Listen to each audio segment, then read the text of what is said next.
बहुत पहले की बात है। एक गांव में एक ठाकुर रहता था। ठाकुर का असली नाम संग्राम सिंह था, पर उनका यह नाम बहुत कम लोग जानते थे। ठाकुर साहब के नाम से ही वे अपने इलाके में प्रसिद्ध थे। ठाकुर साहब बड़े ठाट बाट के आदमी थे, खाने पीने के बेहद शौकीन। ज़मीन काफ़ी था, पर उनकी आमदनी खाने पीने और ठाट बाट में ही उड़ जाती थी। ठाकुर साहब को पक्षी पालने का बड़ा शौक था। उनकी हवेली एक अच्छा खासा चिड़ियाघर बना हुआ था। इधर उधर पिंजड़ों में पक्षी लटकते नजर आते। इन पक्षियों में सबसे अधिक दर्शनीय एक उल्लू था, जो ठाकुर साहब को सबसे प्रिय था।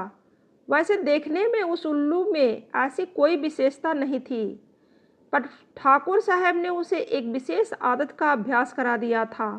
उनके आदेश पर वह सोने की गिन्नी को निगल जाता था और उनके आदेश देने पर गिन्नी को मुंह से उगल भी देता था। ठाकुर साहब ने उसे यहाँ तक अभ्यास करा दिया था कि वह एक बार में 5 गिन्नियाँ तक निगल जाता था और आदेशानुसार उन्हें एक एक कर उगल देता था। अपने उल्लू की इस विशेषता को ठाकुर साहब ने किसी को बताया नहीं था। ठाकुर साहब की एक पुत्री थी।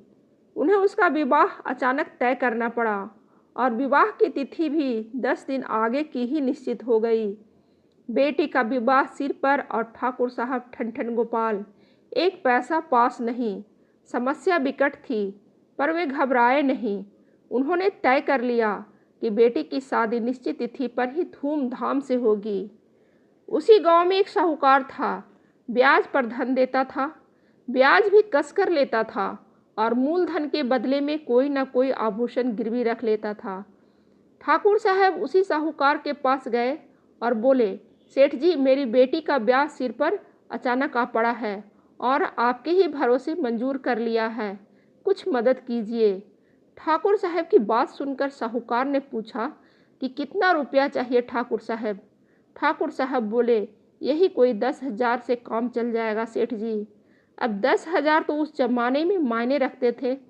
सुनकर पहले तो साहूकार चौंका, फिर कुछ सोचकर बोला, गिरवी रखने को क्या लाए हो ठाकुर साहब। गिरवी की बात सुनकर ठाकुर साहब चौंके, आश्चर्य से बोले, भाई लाया तो कुछ नहीं, मैं तो लेने आया हूँ। लेकिन क्या आपको मुझ पर विश्वास नहीं है जो ऐसी बातें कर रहे हैं। ठाकुर साहब ने दलील दी, विश्वास आप पर और आपकी नीयत पर किसे नहीं होगा, पर व्यापार में विश्वास से ही काम नहीं चलता। लेन देन का काम अपने नियमों पर ही चलता है। यह सुनकर ठाकुर साहब कुछ देर तो असमंजस में पड़े रहे, फिर कुछ सोचकर बोले, ठीक है सेठ जी, मेरे पास एक बहुमूल्य चीज़ है।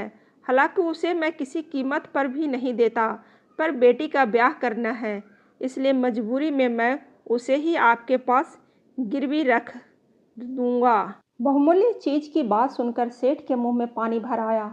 उत्सुकता से बोले, ऐसी कौन सी चीज़ आपके पास है।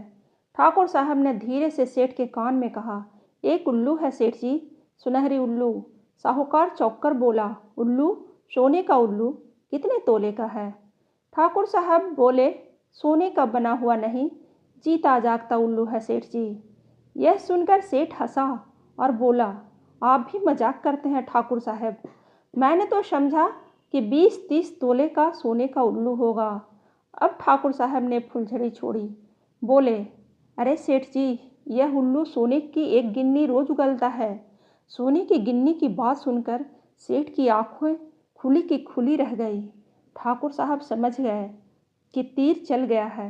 वे अपनी बात पर और जोर देते हुए बोले, हाँ, सोने की गिन्नी, आप परीक्षा करके देख लीजिए। साहूकार मान गया। अगले दिन ठाकुर साहब उल्लू को 5 गिन्नियाँ खिलाकर साहूकार के यहाँ लाए। उल्लू को सामने बिठाकर कहा, उगल बेटा, और उल्लू ने एक गिन्नी उगल दी।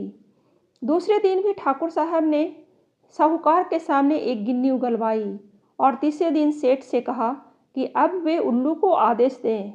उत्सुकता से भरा साहूकार बोला, उगल बेटा, और उल्लू ने एक गिन्नी उगल दी।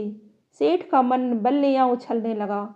उसने तुरंत चांदी के 10,000 रुपये ठाकुर साहब के सामने रख दिए। ठाकुर साहब ने रुपये थैली में भरे और जाते जाते बोले, सेठ जी, आपके ये 10,000 जल्दी ही लौटाकर अपना उल्लू ले जाऊंगा। साहूकार मुस्कुराते हुए बोला, अरे ठाकुर साहब, कोई जल्दी नहीं है, आराम से लौटाइएगा। ठाकुर साहब चले गए। साहूकार उल्लू के लिए एक खूबसूरत पिंजरा लाया और उसमें उसे बिठाकर अपने सोने के कमरे में टांग दिया। उल्लू के पेट में 2 गिन्नियाँ बची थीं, अतः अगले 2 दिन तो उसने गिन्नी उगली, किंतु तीसरे दिन साहूकार की खिलाई हुई रबड़ी उगल दी। जब 2-3 दिन तक वह रबड़ी उगलने का क्रम चला तो साहूकार घबराया और नौकर को भेजकर ठाकुर साहब को बुलवाया। ठाकुर ने आते ही कहा, कहिए सेठ जी, कैसे याद किया? साहूकार झल्लाकर बोला, ठाकुर, तुमने मेरे साथ धोखा किया है। ठाकुर बोला, धोखा? मैंने क्या धोखा दिया आपको? साहूकार ने गुस्से से कांपते हुए कहा, हाँ, तुमने धोखा दिया है, तुम बेईमान हो। अब ठाकुर साहब ने साहूकार को घूरकर आंखें तरेरी और बोली, मैं बेईमान हूँ? ठाकुर के गुस्से को देखकर साहूकार कुछ रुआंसा हो गया। कुछ सहमी आवाज में बोला, तुम्हारा उल्लू बेईमान है, वह 3 दिनों से गिन्नी नहीं उगल रहा है। ठाकुर तो असलियत जानता ही था, मगर दिखावे के लिए पूछा, तो फिर क्या उगल रहा है?